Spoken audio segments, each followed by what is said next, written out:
Welcome to the Business Badass Revolution. I'm your host, Pat Honiotes.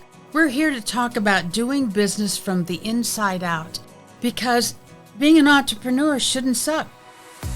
Remember, business badasses are made, not born. Welcome to the show. Hello, and welcome to another edition of the Business Badass Revolution. I have a new friend with me today. We haven't known each other that long, but I think we play in the same field. I think we're in the same ballpark. And tell me your last name again, because you know I'll slaughter it. It's almost as bad as Honiotes. Yes, Malenfant. So it's Anik Malenfant. It's Anik. Okay. I was even doing the first one, not entirely correct. You were pretty close. Pretty close. So I wanted to talk with you because I think we do a lot of the same work, only from different perspectives. Mm-hmm. Tell me, I'm deciding how to jump into this.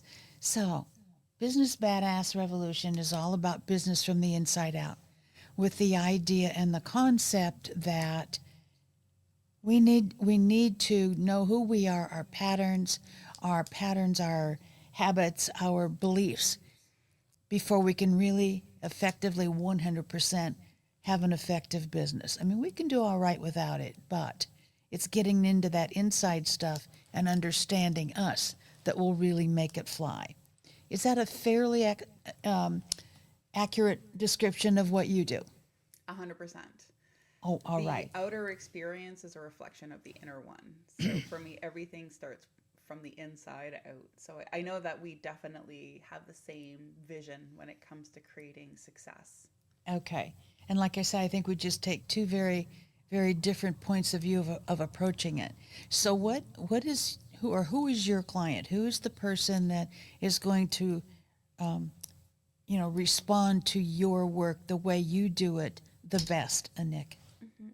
The people that I really work well with are highly self-aware, high-achieving performers who have gotten to the point where they're not willing to compromise who they are for what they want to create.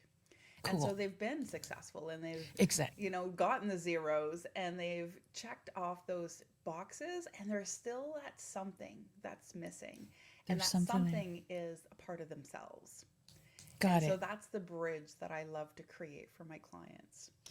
When we talked a little bit before, you used the term soul-led Hmm. successful people. What do you mean by that? Well, there are two different ways of thinking about it. I mean, we're going to play black and white. We live in a world of grays.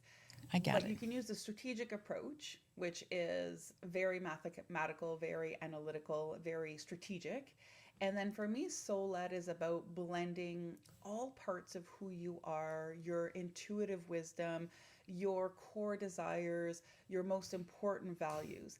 And so for me, that means you bringing your soul, your passion, your desire, your vision of what you want to create in the world. So your soul level purpose, much more than I want to make somebody's life more convenient or I want to help someone make more money.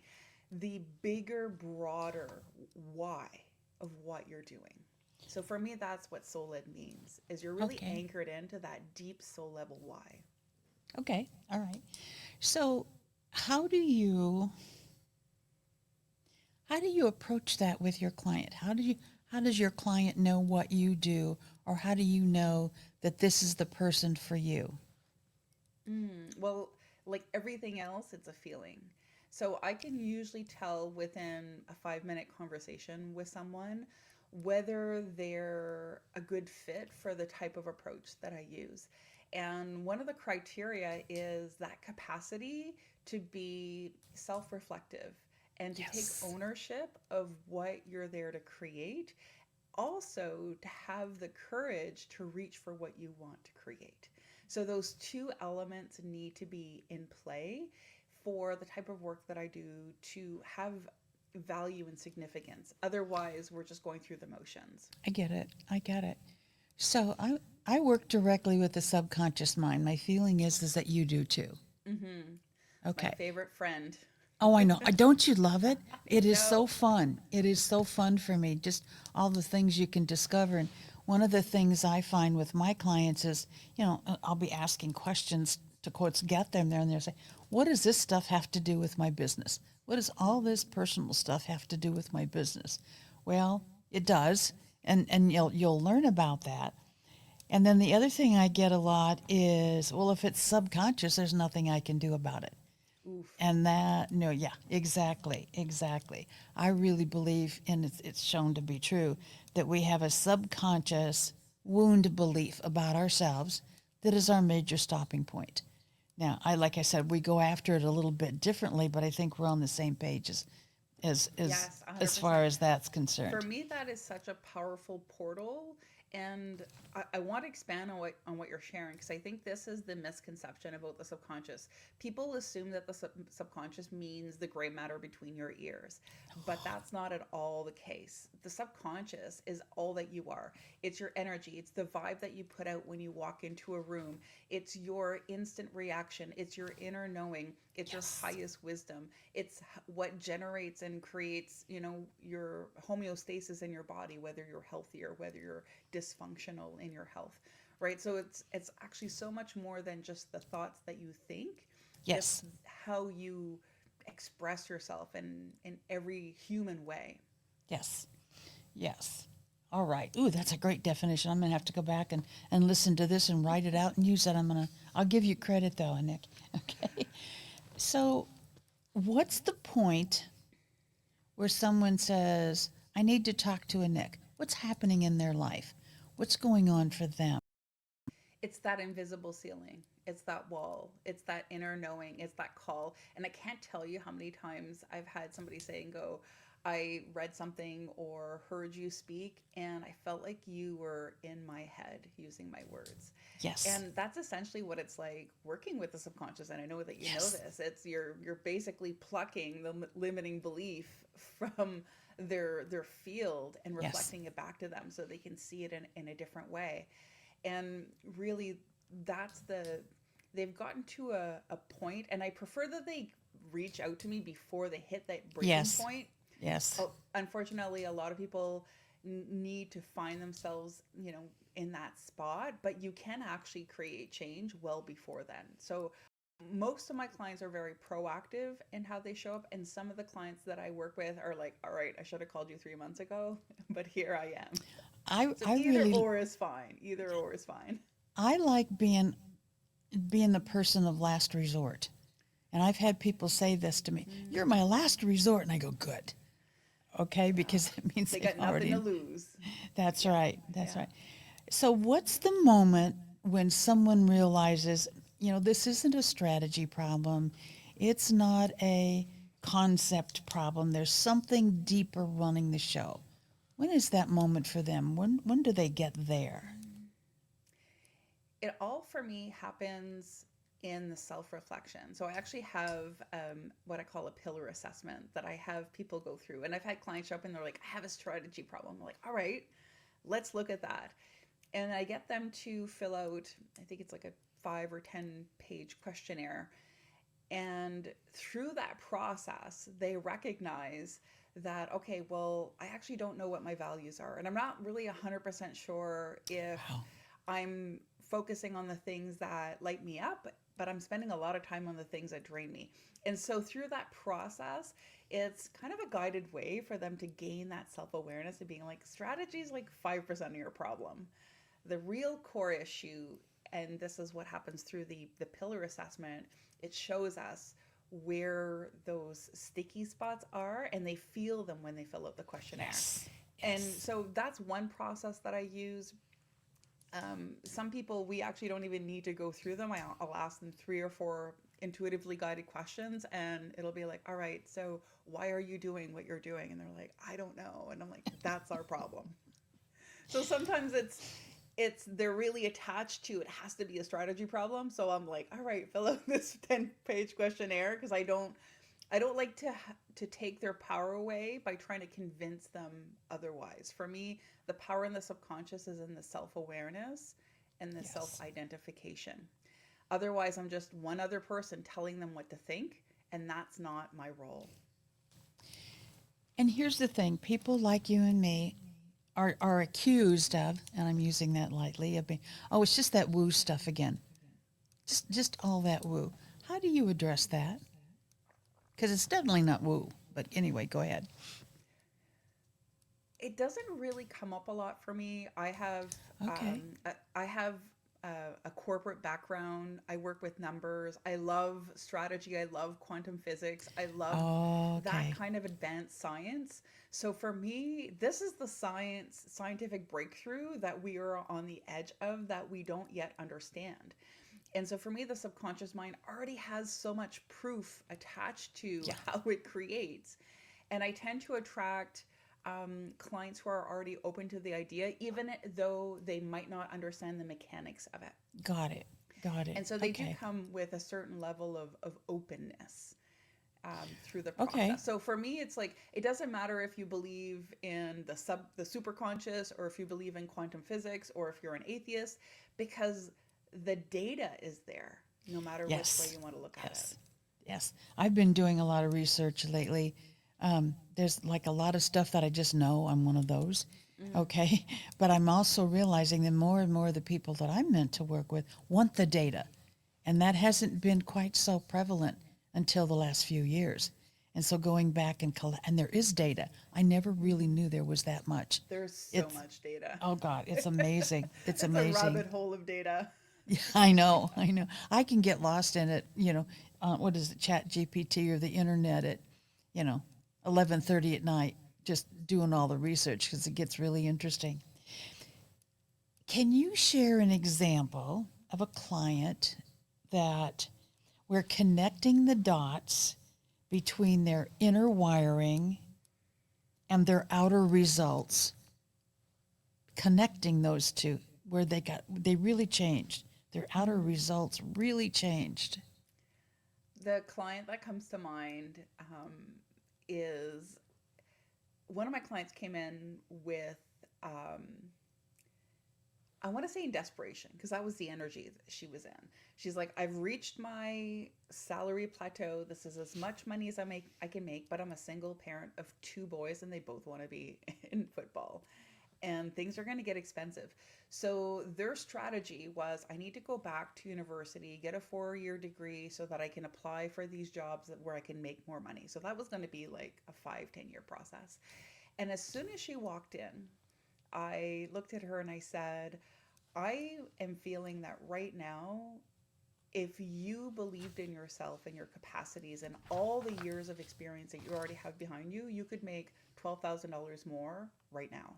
And she laughed at me, which was fun. We still joke about it. But when we started to do the work, when I gave her a different perspective of how she was showing up, was she hadn't even applied for any of the roles that were looking for a bachelor's degree in A, B, or C. So she had already denied herself those roles. She hadn't even applied for them. And within a couple, like 2 or 3 weeks, there was a mass hiring that came through, and she applied for the role after we did a couple sessions. And within 6 months, her salary increased by $20,000. Oh my gosh, So that's for her, amazing. that was like, and then she was like, all right, what else do I need to change in my life? And she's since doubled her income. So Wow. from that starting point, and she still doesn't have a university degree. She's just doubled down on recognizing her unique gifts and her zone of genius and applied them. So it was really the connecting of the dots, were her connecting the dots of, all right, I'm undervaluing and devaluing all of these things that I know that I can do because they don't match what this piece of paper says that they're looking for. What do you find are your clients' misbelief about themselves most often? Mm. That they have to have split personalities. They have to be a Yes. mother, they have to be a CEO, they have to be a friend, they have to be a lover, they have to be a wife. And then that just creates this fragmented self that creates so much suffering. And it's all the hats that they need to wear and all the roles. And then they feel, because they have this segregation of the self, they feel empty or like something's missing in all of those different areas because they're not showing up as their whole self. They feel like they need to compromise their personality in order to get ahead. They feel like they need to, be less serious in order to be, loved. So they're always compromising who they are in some way because I think the biggest idea is people aren't going to accept me for the fullness of who I am, so I have to cut pieces of that off. Do you find, you said you came from a corporate background, and I want to see if you think this is true, is I find that kind of thing more prevalent in folks with corporate backgrounds than folks that are entrepreneurs and doing their own thing. Well, by very nature, an entrepreneur is there to make their own rules. Yep. Where every industry, every corporation, every corporate culture has a certain Yeah. image that they portray, that they desire for what they want their staff and their people to fit into.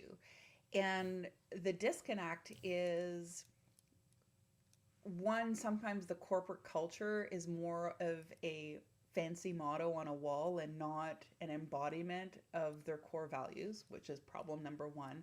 And problem number two is people believe that they have to change who they are in order to Yes. align with those values. Yes. And they And so, do. yeah, They and do. they In do, order to, right? yeah. When I Yes. worked in corporate, I worked on the stock market, and it was all about work hard, play hard, burn out by 45. So you had to start building your succession plan because most people were like starting to burn out Yep. because that was Yep. really the lifestyle when you work on the stock market. And we kind of joke because they bring in a whole new crew of salespeople, and the saying was, the more leveraged you are, the more you'll come out of it, right? So Mm-hmm. they buy these big houses and these fancy cars to get the pressure of the debt in order to close those sales. But that was a system that really never spoke to me. My personal value is all about service for success. And the fear based hard selling never spoke to me. And amongst the boys club, because I mean, I was there in the 90s, so it is what it is. There was so much success with those old strategies, but I was able to find opportunities with soul led professionals who led with service, who were extremely successful with what they were using their intuition.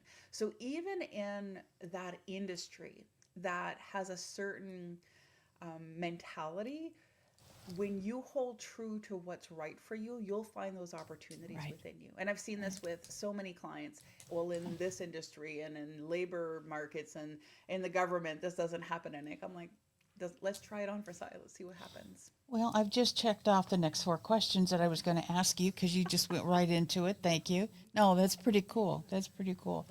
I've been working with several people who are changing from corporate to entrepreneurial. Mm-hmm. That's one heck of a change. I didn't realize it's drastic. It's drastic. How do you explain that change, or how do you, I've not been in corporate. I didn't do well in corporate, and I know why, because I'm, all right, that's fine with me. But I was never there very long. And so it's like, it's almost like another planet, isn't it? Mm-hmm. It's a And complete identity shift. So I've made that jump. Now, I consider myself lucky because I was actually raised by two serial entrepreneurs. So some of those yep, beliefs yep, carried forward, which was great.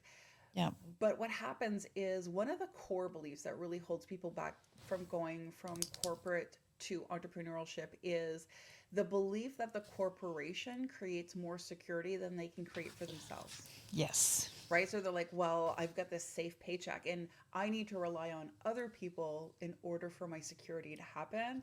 I can't rely on myself to do that. And so I would say that if there's a core belief that needs to be addressed in that transition, that's the first one I usually go for. Do you have that self trust and that yeah. capacity to move to recognize that you've been selling yourself all these years, and so you've always been the number one Right. creator of security for yourself. The Right. perception is it's come from someone else. Yeah. Yeah. Why do you think, and maybe there's, why, or why is it so difficult to step from one to the other? When you think about it, every habit that you've created has been through someone else's structure. And Ah, so when you're an entrepreneur, you're it's Play-Doh. You've got no structure whatsoever. You can do right. anything you want. There are 3,000 marketing plans. There's 3,000 corporate structures. There's 3,000, like sky's the limit. So there's no structure like you would get in the corporate. And think about it. We went to school to teach us how to get jobs in industry. Like that's how the education system is set Yes, up. yes. We're not trained to think for ourselves and to be creative in a way to create our own business structure. Like that's not something that is inherently taught unless you specifically go to business school, for Right, example. right. So it takes a certain mentality to lean into that. But then you also have to break the 20 or 10 or 5 or 30 or 40 years, because I know, because I've had clients transition too, of habits of, well, what's my policy going to be? Someone's always dictated that for them. What are Yes, my boundaries okay. going to look like? Someone's always dictated that. What do I charge? Someone's always dictated that. When do I start working? What do I do? What are my deliverables? So that is why it feels like a different world, because It is. you take ownership and responsibility for everything.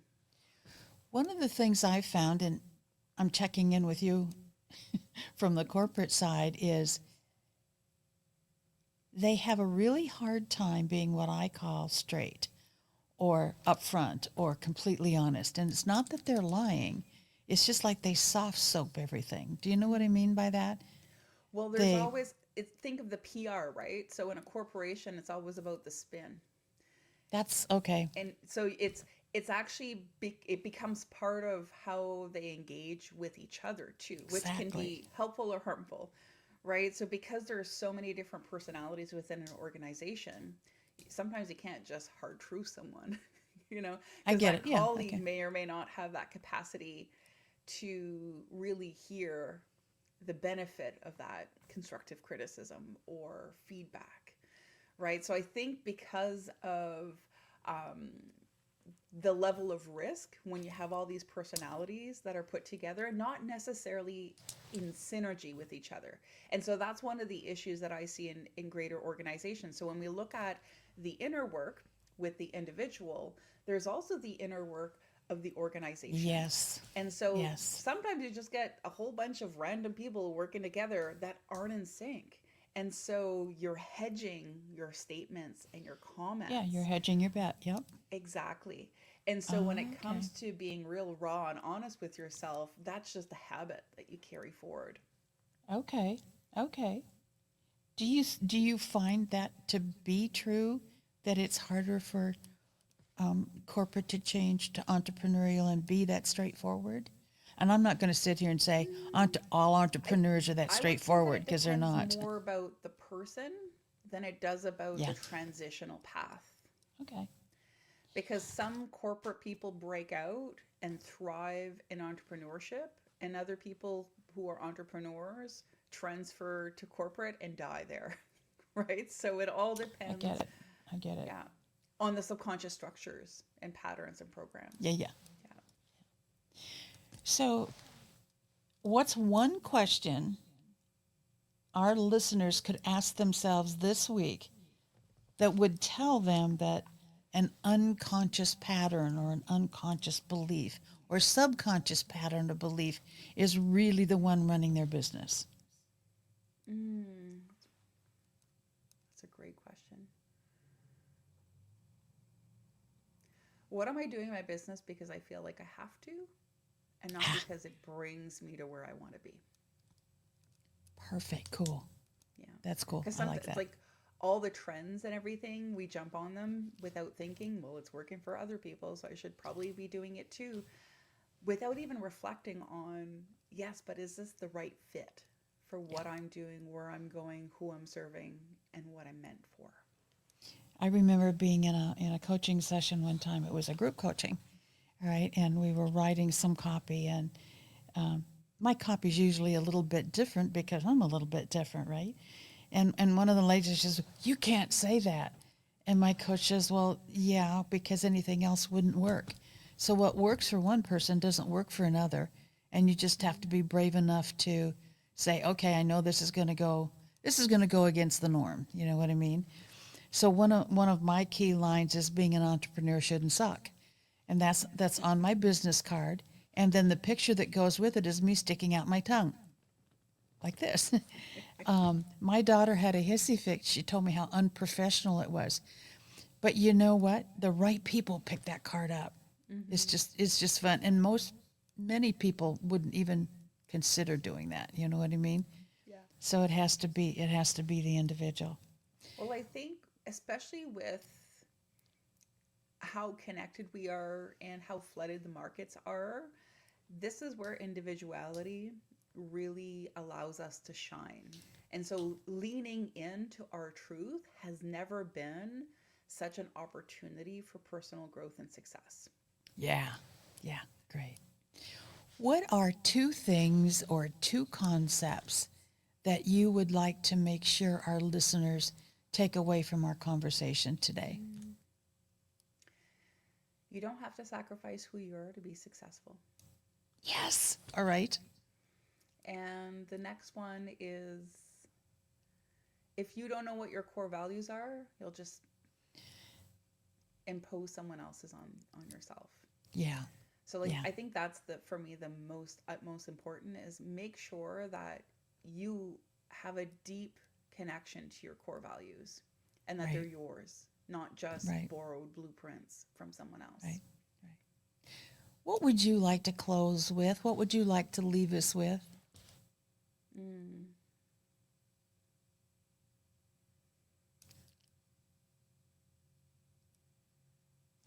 The only limit that you have is the one that you place on yourself. Yes. And that's really hard to hear sometimes, but it's absolutely true. I hear you. And Anik, something else is coming through, if I could add one more. Come on, yes. That internal shadow that everyone is so afraid of diving into, which is, I think, one of the reasons so many avoid it for so long. It's just a wounded part of you. Yes. That simply needs to be seen and heard. There's no inner boogeyman. There's no devil within you. It's just a wound. Yes. And the more that they have the courage to look within, the more they see that that's true. Yeah. Don't be afraid of the inner work. See, I love it. People think I'm goofy, but I love that inner work so much. I want to dive in and expose and, all that kind of thing. Thank you so much. I really appreciate your insights. I appreciate you being here. Thank you. My pleasure. I loved our chat. Yeah, this was fun. And we will see you next time on Business Badass Revolution. Thank you for listening to another episode of Business Badass Revolution. Remember, as you're walking through your work week, being an entrepreneur shouldn't suck. Remember to like, share, follow, and subscribe. And oh, by the way, leave us a 5-star review. See you next time.